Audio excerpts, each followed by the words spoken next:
Aqui quem fala é o Robson Soares no canal Relatos e vou citar alguns fatos horripilantes em uma história de assassinatos de um dos crimes mais violentos, chocantes e famosos dos Estados Unidos, em que toda uma família foi alvo de um homicídio. Em 1974, Ronald assassinou toda a sua família dentro daquela casa. Ela foi vendida para novos moradores e eles relataram depois que a casa era mal assombrada. Mas antes eu já peço para seguirem o canal nas redes sociais. Os links estão na descrição. Aproveitem também para se inscrever e ativar as notificações. Amityville é uma vila que está localizada na cidade de Babylon, no condado de Suffolk, em Nova York, nos Estados Unidos. Ela foi construída num estilo colonial holandês. A casa de Amityville era mais uma casa comum dos Estados Unidos, situada no endereço número 112 da Ocean Avenue. Porém, em 1974, tudo mudou. A casa foi palco de um assassinato brutal.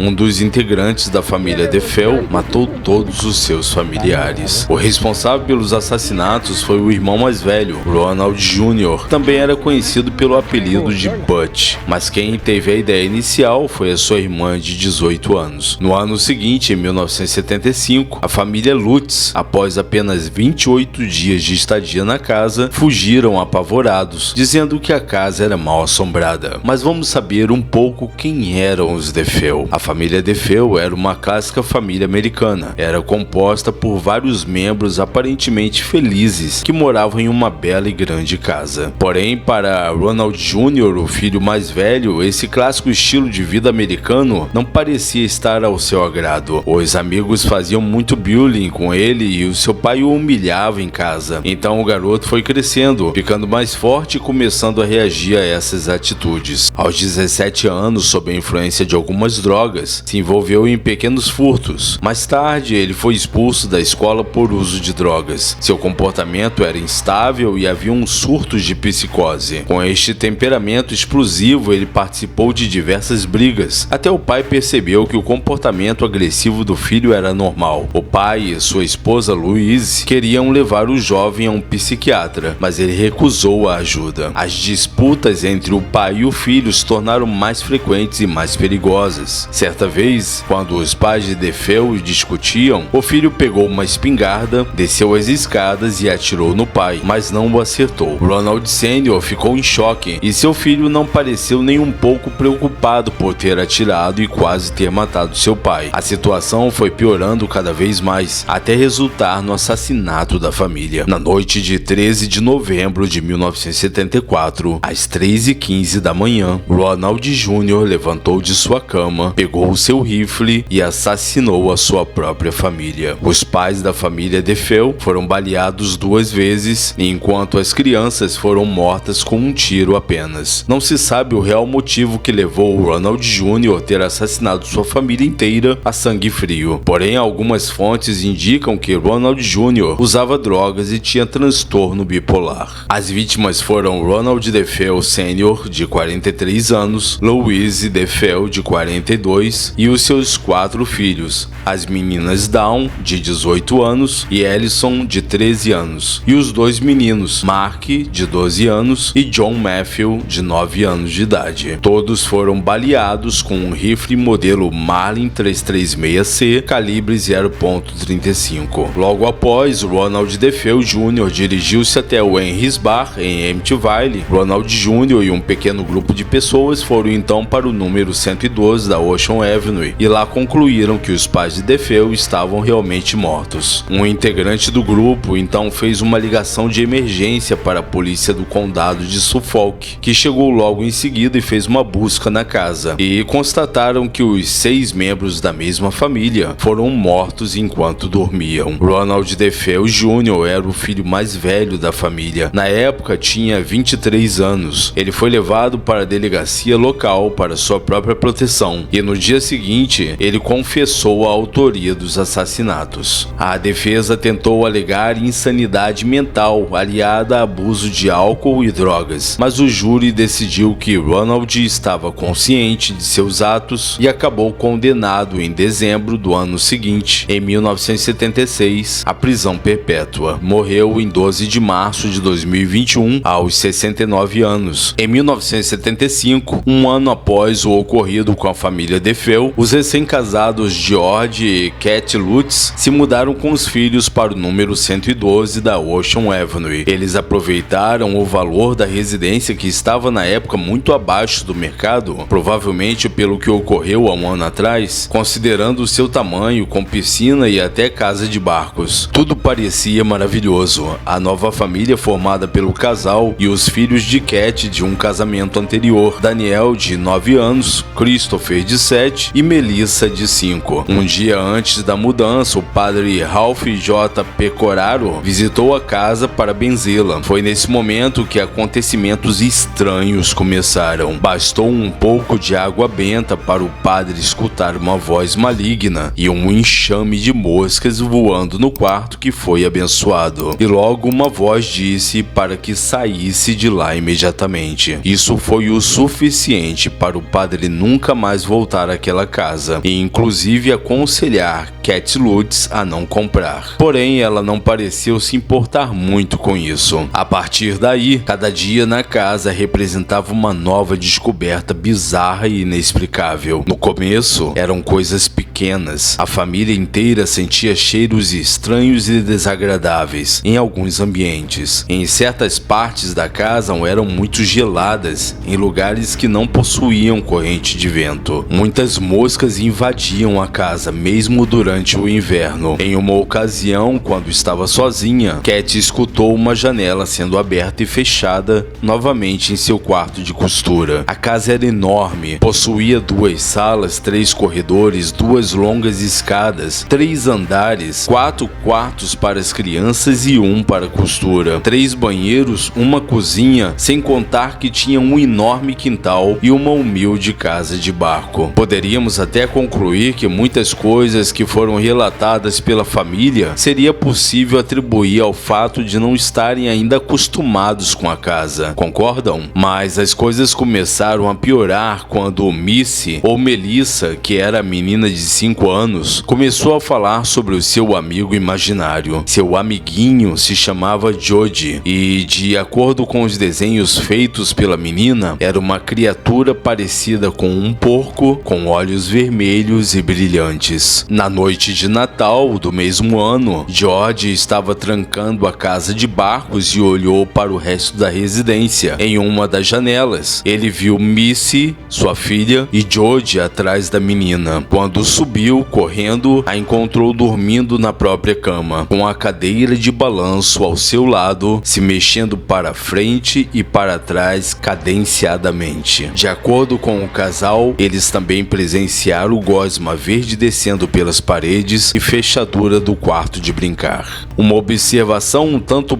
peculiar é que todas as noites George acordava exatamente às 3h15 da manhã. Mais tarde ele descobriu a razão. Como nós já sabemos, foi neste mesmo horário que há mais de um ano Ronald Jr. havia matado toda a sua família naquele mesmo local. Então aconteceram coisas bizarras a ponto de enlouquecê-los. A tia das crianças da família, que também era freira, se sentiu muito mal quando chegou na porta. O cachorro dele sempre se recusou a entrar na casa. Cat Lutz, a mãe, acordava todas as manhãs, toda machucada e cheia de vergões pelo corpo. E uma pessoa com o capuz branco com marca de bala rondava a sala. Os crucifixos da casa foram encontrados invertidos e cheiro de enxofre exalava pela casa. E como se já não bastasse toda essa assombração, líquido preto saíam das privadas. A menina mais nova da família foi encontrada subindo no teto da mansão, se preparando para pular e se matar. Segundo ela, quando seu padrasto a salvou, ela queria se matar porque sua amiga imaginária, a Jody, a obrigou a fazer isso para brincarem juntas para sempre. Então logo a família, no 28º dia de morada naquela casa, ainda durante a madrugada, fugiu dela, abandonando todos os pertences e sem olhar para trás. O casal Warren, especialista em demônios, ele visitou a propriedade posteriormente. Na cozinha, eles viram sombras com milhares de pontos de luz. Essas sombras tentaram puxar eles para o chão. A senhora Warren se apoiou na sua religião para resistir aos fenômenos da casa. Imediatamente teve uma sensação de algo tentando se levantar da terra e percebeu que o que havia na casa era realmente maligno. Lorraine foi tomada de pânico antes mesmo de entrar na casa. Então entrou em contato com alguns amigos sacerdotes, pedindo-lhes para acompanhá-la espiritualmente na casa. Quando ela subiu para o segundo andar, sentiu uma enorme torrente de forças que vinham de encontro a ela. Na entrada para o quarto de Missy, Lorraine percebeu que os móveis que estavam no quarto eram os mesmos de quando as irmãs DeFeo haviam sido mortas. No terceiro andar, Lorraine viu um demônio na forma do Sr. Ronald DeFeo Sr. Esse encontro teria sido tão terrível que ela se convenceu de que não havia nada que pudesse ser feito para que o demônio saísse da casa. Atualmente, a casa tem um proprietário que a comprou por pouco mais de $1 milhão. Eles dizem que cerimônias ocultas são realizadas no edifício e para aqueles que desejam se familiarizar com os espíritos, os apartamentos são alugados para a noite. Alguns acreditam em toda essa história, enquanto outros são mais céticos e acham que não passa de uma grande mentira. Independente disso, uma família inteira morreu naquela casa. E esse foi mais um vídeo no canal onde ficamos sabendo um pouco dos detalhes ocorridos na casa de Amityville. E foi feito um filme de terror que foi lançado em 2017, onde conta a história de uma jovem que quer desvendar os mistérios de tudo que ocorreu na casa. Para os amantes deste tipo de filme, deixo aqui minha sugestão. E não se esqueçam de se inscreverem no canal Relatos. Curtam os vídeos, lembrem-se que seus comentários são muito importantes. Acompanhem também nas redes sociais, pois sempre notificamos de novos vídeos. Os links estão na descrição.